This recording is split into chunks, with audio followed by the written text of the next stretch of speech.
नमस्कार, मी राजेंद्र तिडके आणि आपण पाहत आहात युवा दर्पण लाईव्ह। सुरुवातीला पाहूयात आजच्या ठळक घडामोडी। जिष्णुदेव वर्मा महाराष्ट्राचे नवे राज्यपाल, लोकभवनात शपथविधी संपन्न, मुख्यमंत्री उपमुख्यमंत्र्यांसह मान्यवरांची उपस्थिती। महिलांसाठी लवकर या लवकर जा योजना, सुनेत्रा पवारांची घोषणा, महिलांना 180 दिवसांची प्रसूती रजा देण्याचाही निर्णय। RSS मुख्यालयावर 23 मार्चला मोर्चा, प्रकाश आंबेडकर यांचा मोदींवर गंभीर आरोप, वंचित काँग्रेसची संयुक्त पत्रकार परिषद। छत्रपती संभाजीनगर हायवेवर शहादा डेपोची ST बस आगीत जळून भस्मसात आणि अमेरिकेने म्हटले आज इराणवर सर्वात मोठे हल्ले होतील। इराण म्हणाला ट्रम्प यांच्या धमक्यांना घाबरत नाही, आम्हाला संपवण्याच्या नादात स्वतः संपू नका। आणि आता बातमीपत्र बीड जिल्ह्याचं आणि राज्यातील इतर घडामोडींचं सविस्तर। बीड जिल्ह्यात गेल्या 24 तासात 2 वेगवेगळ्या आत्महत्यांच्या घटनांनी खळबळ उडाली असून पाटोदा शहरातील एका माजी सैनिकाने तर गेवराईत एका शेतकऱ्याने आत्महत्या करत आपले जीवन संपवले। पाटोदा येथील माऊली नगर भागात राहणारे उद्धव भागवत जायभाय वय 38 वर्षे या माजी सैनिकाने आपल्या राहत्या घरासमोरील आंब्याच्या झाडाला गळफास घेऊन आत्महत्या केल्याची घटना काल घडली। त्यांच्या आत्महत्येचे कारण अद्यापही स्पष्ट होऊ शकले नाही। तर दुसऱ्या घटनेत गेवराई तालुक्यातील पोळाची वाडी येथील रखमाजी नारायण जाधव या शेतकऱ्याने नैराश्यातून विषारी औषध प्राशन करून आपली जीवन यात्रा संपवली। त्यांच्यावर एका खाजगी रुग्णालयात उपचार सुरू असताना त्यांचा मृत्यू झाला। पोलिसांनी या प्रकरणी अकस्मात मृत्यूची नोंद केली आहे। धारूर येथील STचे वाहक यांचा अपघात होऊन ते गंभीर जखमी झाले होते। त्यांच्यावर लातूर येथे एका खाजगी दवाखान्यात उपचार सुरू होते। मात्र उपचारादरम्यान त्यांची सोमवार दिनांक 9 मार्च 2026 रोजी रात्री प्राणज्योत मालवली आहे। जगदीश उर्फ बाळू कचरूलाल शिकची असे मयत ST वाहकाचे नाव असून ते धारूर आगारात कार्यरत होते। वाहतूक नियंत्रक म्हणून ते सेवानिवृत्त झाले होते। शनिवार दिनांक 7 मार्च रोजी धारूर शहरातील तेलगाव रोडवरील डॉक्टर बाबासाहेब आंबेडकर चौकात त्यांची दुचाकी घसरून झालेल्या अपघातात जगदीश शिकची हे गंभीर जखमी झाले होते। त्यांच्यावर लातूर येथील एका खाजगी रुग्णालयात उपचार सुरू होते। मात्र उपचारादरम्यान दिनांक 9 मार्च रोजी रात्रीच्या सुमारास त्यांची प्राणज्योत मालवली। त्यांच्या पार्थिवावर आज मंगळवार दिनांक 10 मार्च 2026 रोजी धारूर येथील स्मशानभूमीत अंत्यविधी करण्यात आला। यावेळी विविध क्षेत्रातील मान्यवरांची उपस्थिती होती। पत्रकारांची मातृसंस्था म्हणून ओळखल्या जाणाऱ्या आणि 87 वर्षांची दैदिप्यमान परंपरा लाभलेल्या अखिल भारतीय मराठी पत्रकार परिषदेचे 44वें राष्ट्रीय अधिवेशन दिनांक 18 आणि 19 एप्रिल रोजी लातूर जिल्ह्यात उदगीर येथे होत असल्याची घोषणा परिषदेचे मुख्य विश्वस्त SM देशमुख सर आणि अध्यक्ष मिलिंद अष्टीवकर यांनी आज केली। मुख्यमंत्री देवेंद्र फडणवीस यांच्या उपस्थितीत हा सोहळा संपन्न होत असून बांधकाम मंत्री शिवेंद्रसिंह राजे भोसले अधिवेशनाचे स्वागत अध्यक्ष असतील। परिषदेच्या एका शिष्टमंडळाने अधिवेशनाचे स्वागत अध्यक्ष श्री शिवेंद्रसिंह राजे भोसले, स्थानिक आमदार संजय बनसोडे यांच्या नेतृत्वाखाली आज मुख्यमंत्री देवेंद्र फडणवीस यांची भेट घेऊन त्यांना अधिवेशनास प्रमुख पाहुणे म्हणून उपस्थित राहण्याची विनंती केली। मुख्यमंत्र्यांनी या परिषदेची विनंती मान्य केली असून मी नक्की येतो असा शब्द त्यांनी दिला आहे।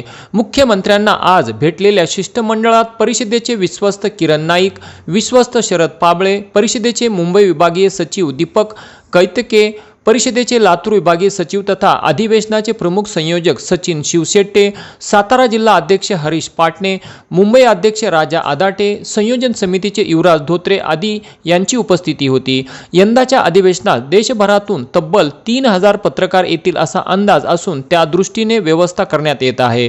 या अधिवेशनाच्या उदगीर येथील कार्यालयाचे उद्घाटन देखील नुकतेच SM देशमुख सर यांच्या हस्ते करण्यात आले।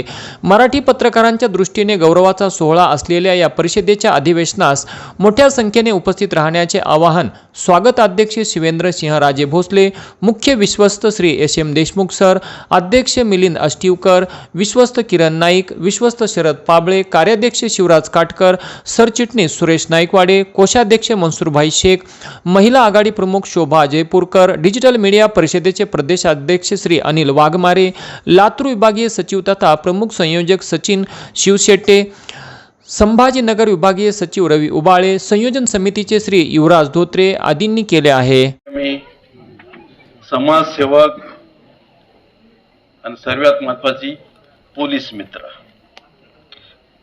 खरं पाहायला गेलं तर कोठारींमुळे आम्ही रात्री निवांत झोपतो। कारण आपल्याकडे हायवे आहे, आम्हाला माहिती आहे की आम्ही नाही गेलो तरी चालेल, पण कोठारीजी आमच्या पुढे नक्की जातील आणि कोणाचा तरी जीव वाचवतील. त्यांचं कार्य एवढं आहे, कधीच ते आम्हाला डिस्टर्ब करत नाही. पहिले स्वतः जाणार, खात्री करणार, जखमीला हॉस्पिटलला नेणार, त्याला ऍडमिट करणार, इलाज सुरू करणार, नंतर मला फोन करणार, साहेब असं पेशंट अमुक ठिकाणी पडलेलं होतं आणि मी ऍडमिट केलंय हॉस्पिटलला, तुमचं कोणतरी पाठवा. एवढं पुण्याचं काम मला माझ्या सर्व्हिसमध्ये कोणी केलं आहे हे आठवत नाही. खरोखर या देव माणसाला शुभेच्छा द्याव्यात तेवढ्या कमी. त्यांचं आयुष्य खरोखर 100च्या पार जावं, सुखी समृद्धी जावं, दीर्घ आयुष्य लाभो आणि त्यांची सेवा कायम तुमच्या आमच्यासाठी कायम राहावं एवढी ईश्वरचरणी प्रार्थना करतो आणि माझे 2 शब्द संपवतो. अवैध वाळू वाहतूक करण्यासाठी पर डे म्हणजे दिवसाला हप्ता घेणारा चखलंबा पोलीस ठाण्याचा प्रभारी अधिकारी पोलीस निरीक्षक संदीप पाटील आणि एक पोलीस कर्मचारी विनोद सुरवशे हे एसीबीच्या जाळ्यात अडकले आहेत. दर महिन्याला 60,000 रुपये लाच स्वीकारत असताना बीड एसीबीने मंगळवार दिनांक 10 मार्च 2026 रोजी रात्री 10 वाजता त्यांना रंगेहात पकडले. या कारवाईने बीड पोलीस दलात एकच खळबळ उडाली आहे. वाळूचे वाहन बिनदिक्कत चालू ठेवण्यासाठी संबंधित पोलीस अधिकाऱ्याने 60,000ची मागणी केली होती. अखेर तडजोडी अंती 50,000 रुपये देण्याचे ठरले. हे पैसे घेण्यासाठी पोलीस कर्मचारी विनोद सुरवसे हा उमापूर पोलीस चौकीत उपस्थित होता.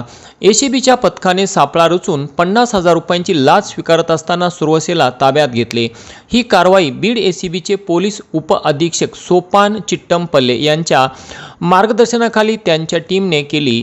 दरम्यान पाटील आणि सुरवशे या दोघांनाही ताब्यात घेऊन पुढील कायदेशीर कारवाई सुरू असल्याची माहिती प्राप्त होत आहे. वाळू माफियांना साथ देणाऱ्या पोलीस अधिकारी व कर्मचाऱ्यांच्या मुसक्या आवळल्याने आता बीड जिल्हा पोलीस दलात एकच खळबळ उडाली आहे. आणि याचबरोबर आजचं बातमीपत्र संपलं. उद्या पुन्हा भेटू काही नव्या आणि ताज्या घडामोडींसह. तोपर्यंत पाहत राहा युवा दर्पण लाईव्ह चॅनल. लाईक करा, सबस्क्राईब करा आणि खाली दिलेल्या बेल आयकॉनला प्रेस करा. तोपर्यंत नमस्कार.